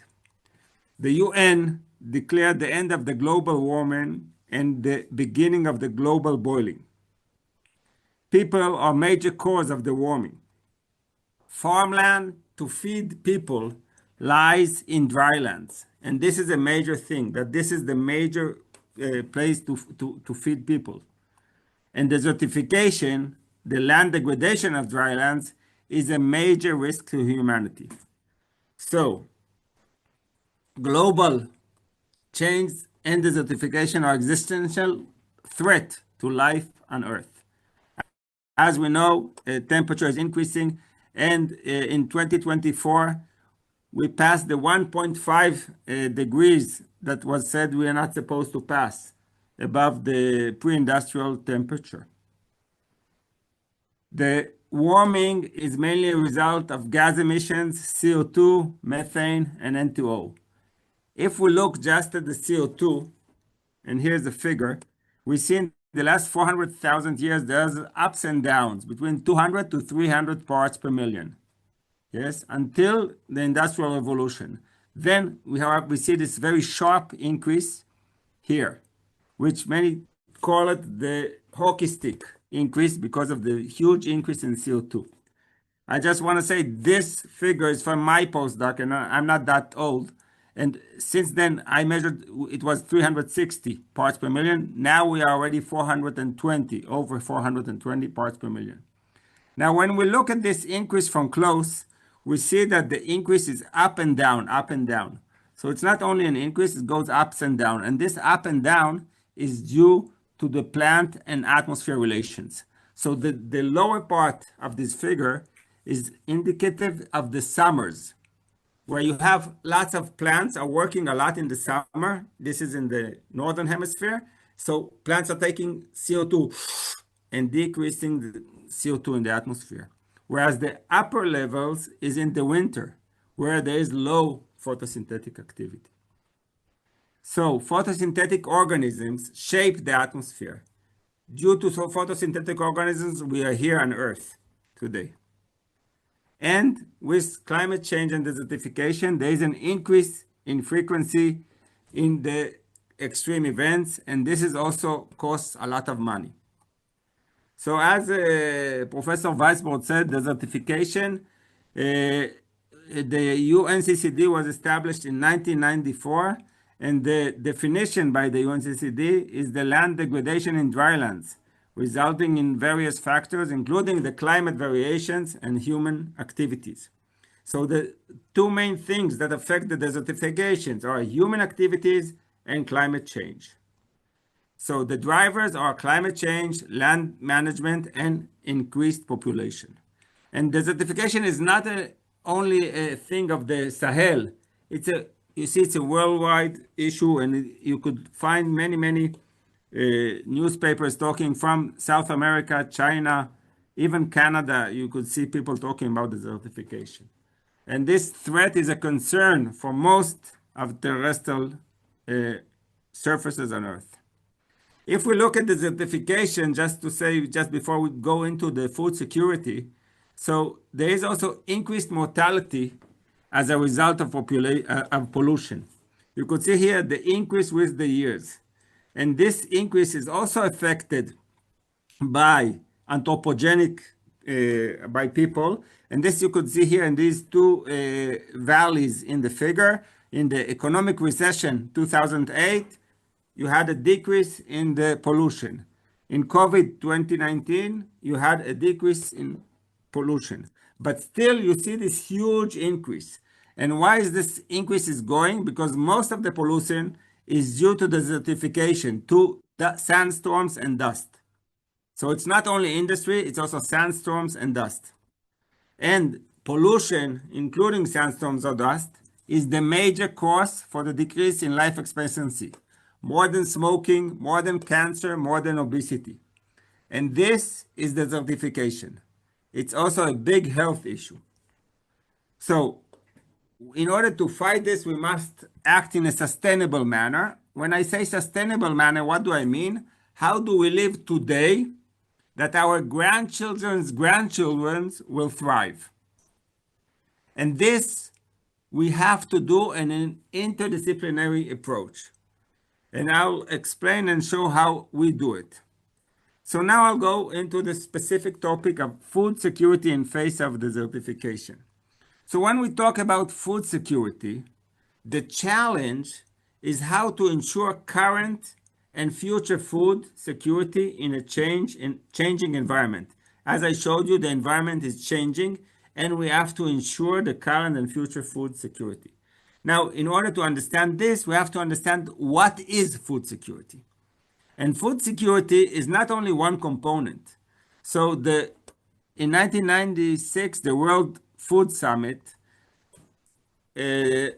said, in order to say what is food security, that food security exists when all people at all times have physical and economic access to sufficient, safe, and nutritious food that meet their dietary needs and food preferences and prosperous, active, and healthy life. In order to explain this sentence, I will give you this. So food security is built out of 4 pillars. The first pillar is the availability, the physical presence of food. What do you mean? What does it mean? We need, in order to have physical presence of food, we need to have production, which we all think about agriculture, right? To grow plants. We need distribution and to exchange to exchange food or yes. But availability is not enough. You need access. So that they need that it will be affordable, yeah, the economic and physical capacity to obtain food, the affordability and allocation of food to specific areas. So not only growing, also access. And then it's not only growing food, it's not only how much food, it's also their utilization. So if I have a lot of food, but it's not nutritious, so this is this is not food security. It's insecure, food insecurity. But in order to have food security, we need to have nutritional value, food safety, and social value. All these build the pillars of food security. And in order to maintain food security, we need to have stability. So we have long-term availability, access, and utilization. All these together mean food security. Okay, so it's the availability, the access, the nutritional value, and the stability with time. So the main problems when we talk about food security, so there are many, many problems. So one thing is the population increase. Because if we have more people, we need more feeds, more mouths to feed. Expanding the middle class and change in dietary preferences. This is a big issue in food security. When you are increasing your level of life, so you're changing your dietary preferences. The urbanization and the decrease of arable land is a major thing. Water quality and quantity. The loss of yield gain in the past decade. So we are getting to a plateau. We had a first green revolution where food yield increased. But now we are getting to a plateau, and the question is, are we reaching this maximum of yield? Can we go and increase it? Modern agriculture is not sustainable. Then this affects the ability to produce future food. So we must have sustainable in order to maintain, to make sure that also in the future we'll have food. And the biggest problem is the desertification and climate change. When land is degraded, so we don't have where to produce food. When we talk about dry lands, which is the main farmland for food, so you have agricultural limitations in dry lands. The main agricultural limitations include water, nutrients, extreme temperatures, sustainability, to keep it every sustainability, and desertification and climate change, which are an issue for agriculture in dry lands. So when we talk about land, so land is our common treasure, right? And today we talk about around 3/4 of Earth land is somehow degraded, and degradation is continuing in a fast rate. So the desertification risks food production, economic opportunities, and future resilience. In order to do that, we need to know how to use the land and water use. And this is mandatory to ensure the sustainable food security.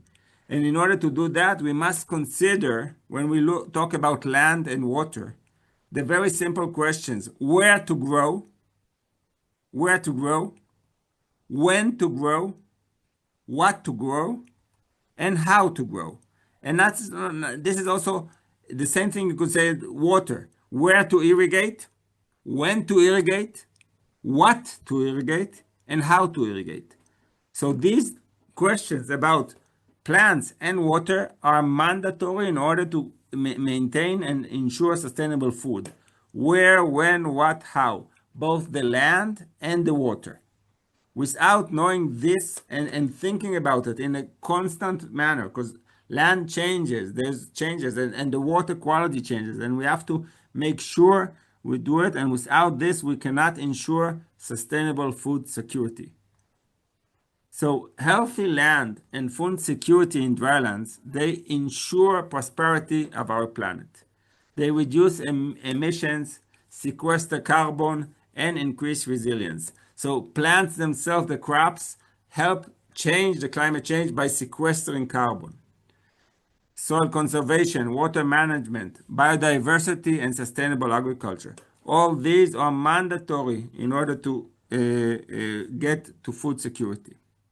And sustainable land use can have positive implications for many of the sustainable SDGs. It's not only one SDG. It's all these SDGs that many of them are related to sustainable land use. But on the other hand, when we have sustainable developmental drylands, it opens opportunities. So we could turn challenges into opportunities. When hardship comes, when extreme times come, so we are being more innovative.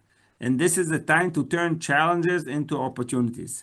And there is hope. With all what we talked today, I must say there's a lot of hope. The problems are solvable, okay? And the time for action is now.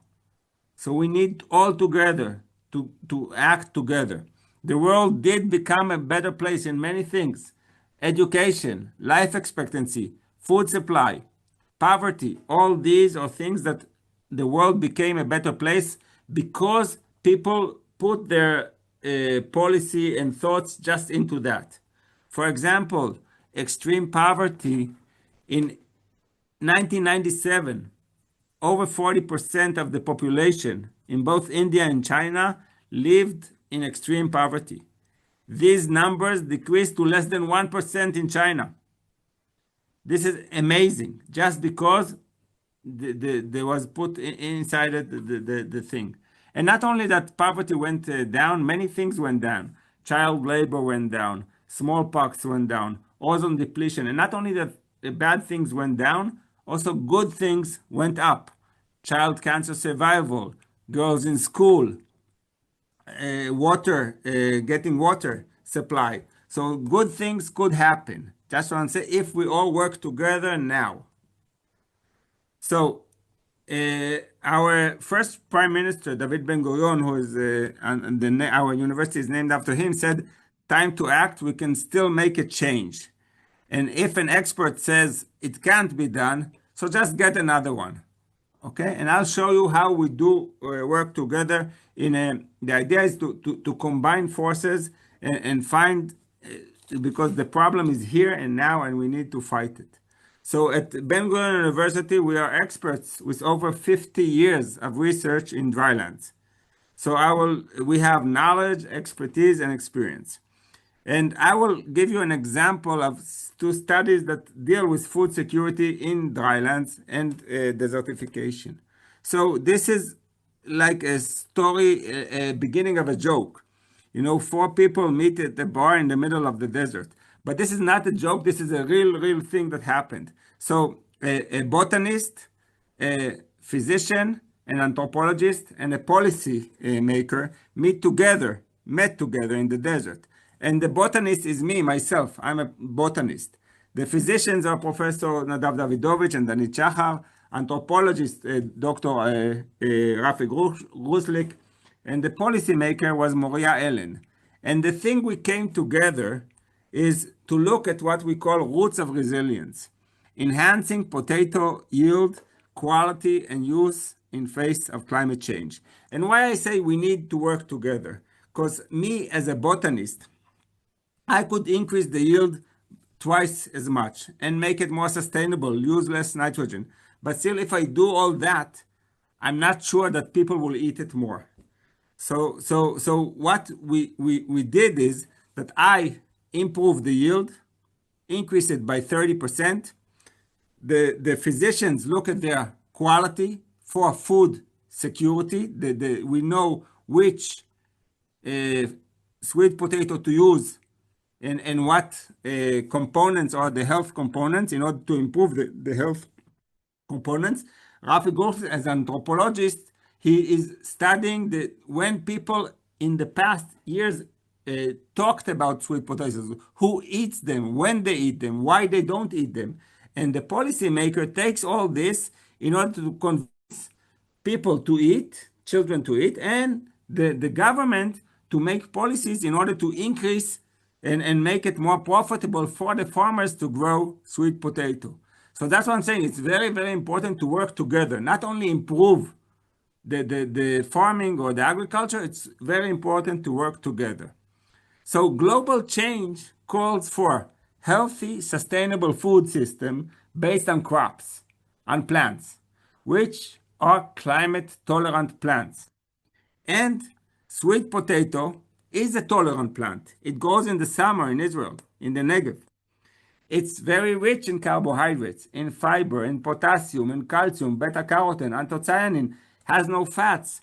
It's, you know, when you eat a sweet potato, it's sweet, but its glycemic index is much lower than potato. So it's much healthier also for people who have sugar problems, sweet potato than potato. Although it's sweet, the glycemic index is very low. So this is what we did together. I increased the yield and resilience in climate change. The physicians increased the yield quality towards human health. The anthropologist understood the culinary and social history of sweet potatoes. And the policy professor, she developed policies for promoting growth and eating sweet potatoes. So this is an example exactly for that. Food security and desertification, how we do our best. Another example is wine vines under deficit irrigation. So wine vines can grow in the desert. And the idea is why to grow them? We have space, we have light, we have, so water, the lack of water in the case of wine vines is a big advantage because in order for the grapes to be sweet, they need a little bit of less water.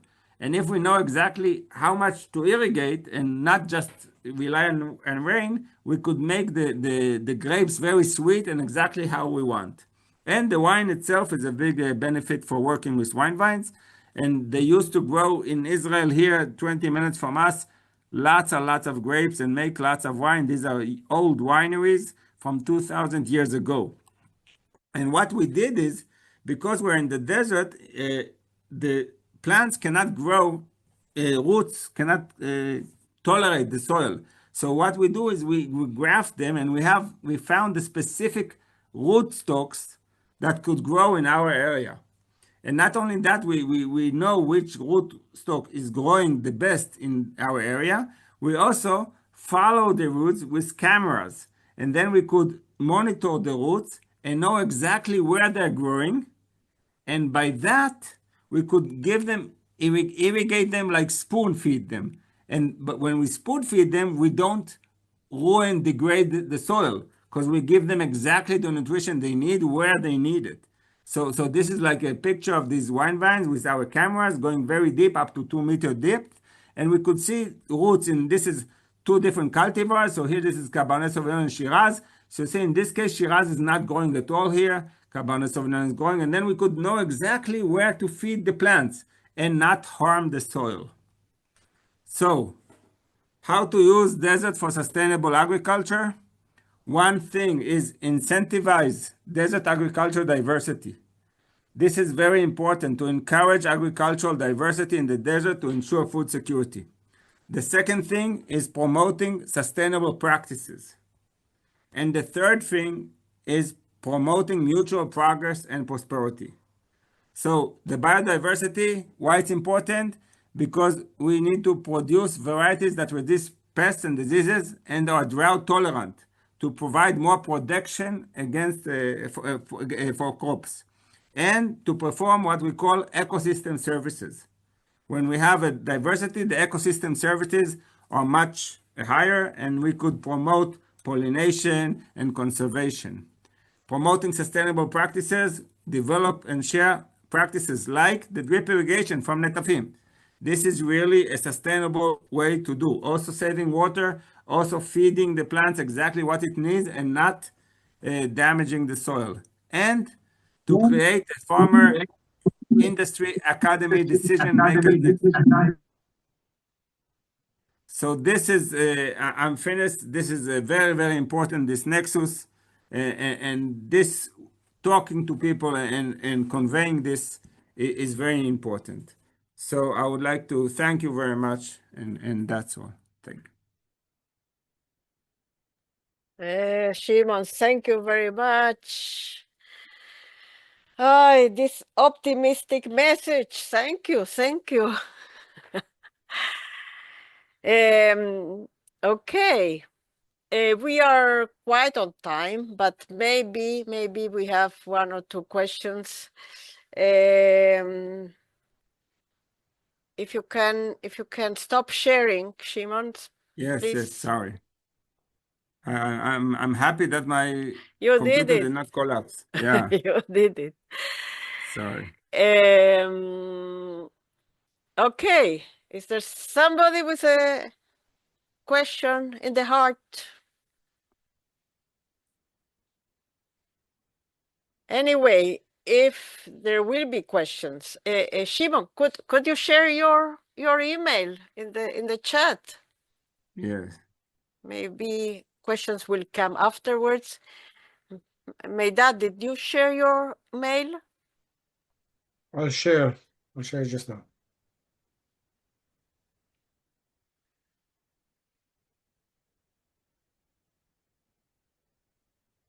So there's a question about high salinity. So high salinity, yes, we could grow today in high salinity in different methods.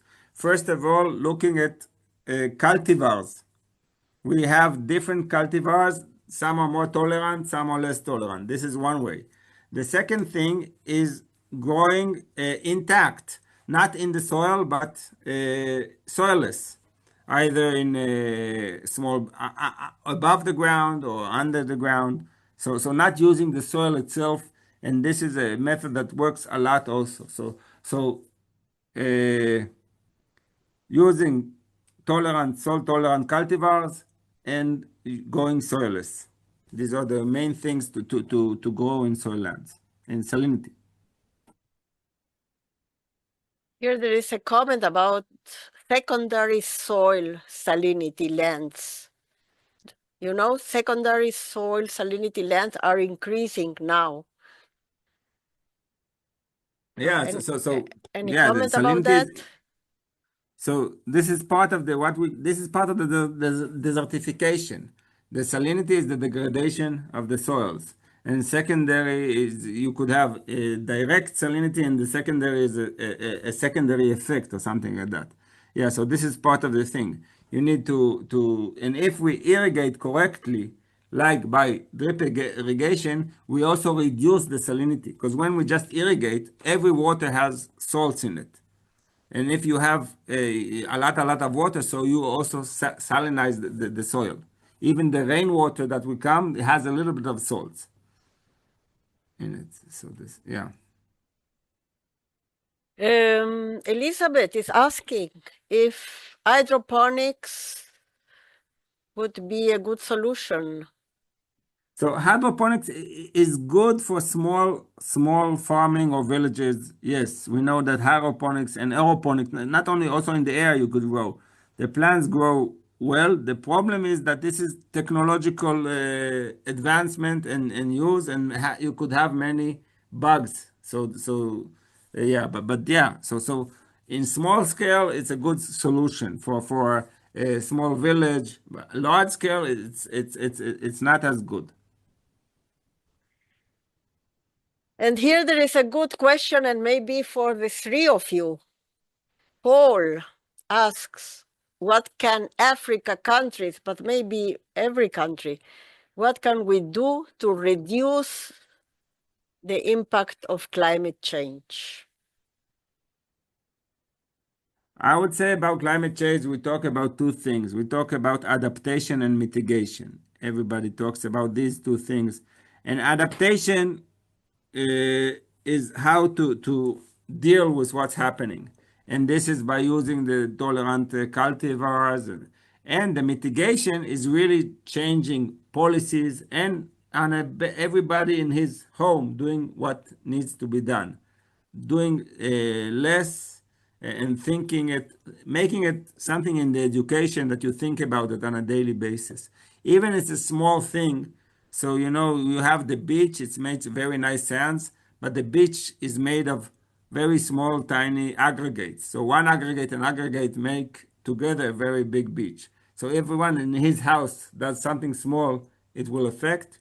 will education, like Noam said, the policy, and yes, using going to alternative energy. You know that in 2024 in Europe, because of the war in the Ukraine, but over Europe had the first time ever that more energy was reusable energy than fuel energy in Europe, 2024.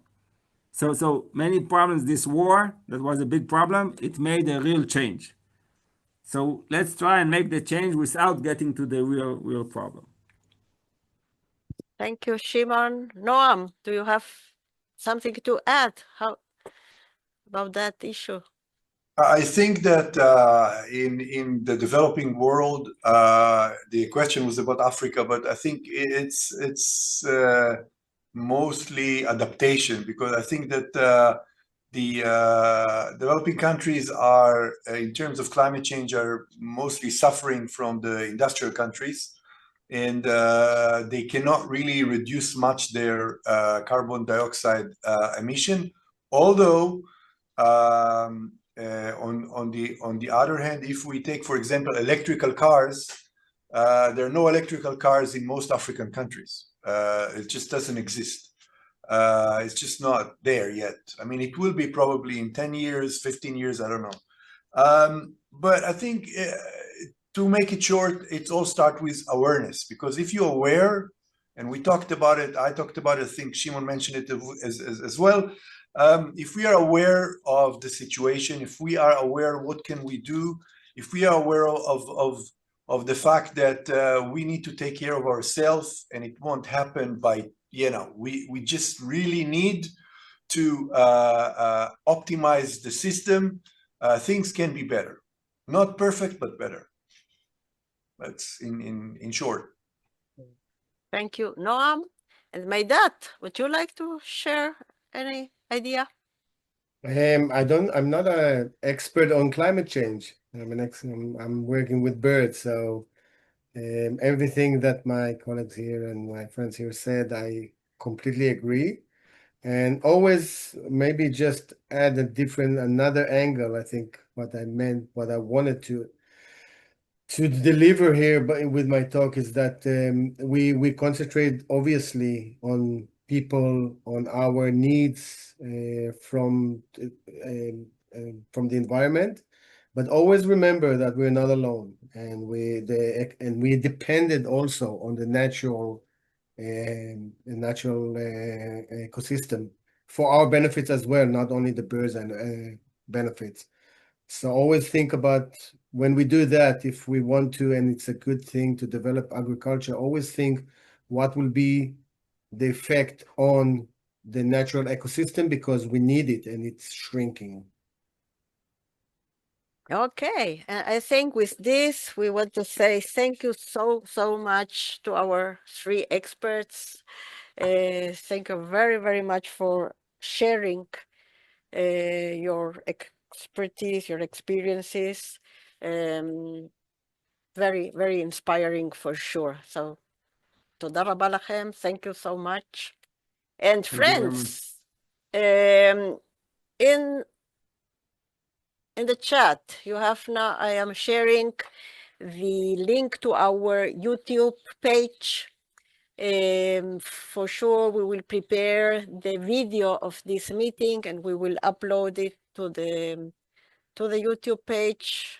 But you will find there also a lot of other conferences, different ones we did along the years. I think they will be interesting for you. There is a question about Mashav activities. Yes, Mashav is organizing from time to time training programs related to the topics, so maybe afforestation, for sure, water management, agriculture in drylands. Yeah, be in contact through our embassies. Our programs are promoted through our embassies. So stay in contact, visit our Facebook. Maybe I put you also our Facebook address. Well, you will find us as MATC. But wait 1 second. Here you have our Facebook link. Most of the activities are promoted there also. So you are invited to join us. And I'm sure we have here a lot of Mashav graduates. So super nice to meet you again here. Hope you are doing fine. And to everybody, thank you so much for joining. I would like also to say thank you very much to our colleagues in Jerusalem. Dalia, thank you very much. Thank you very much for Thank you very much. all the collaboration. And shalom to everybody. Let's have a better world if we work together. Shalom and see you soon. Shalom. Thank you. Bye. Shalom. Thank you. Bye-bye. Bye. Bye-bye. Thank you. Thank you very much. Harry.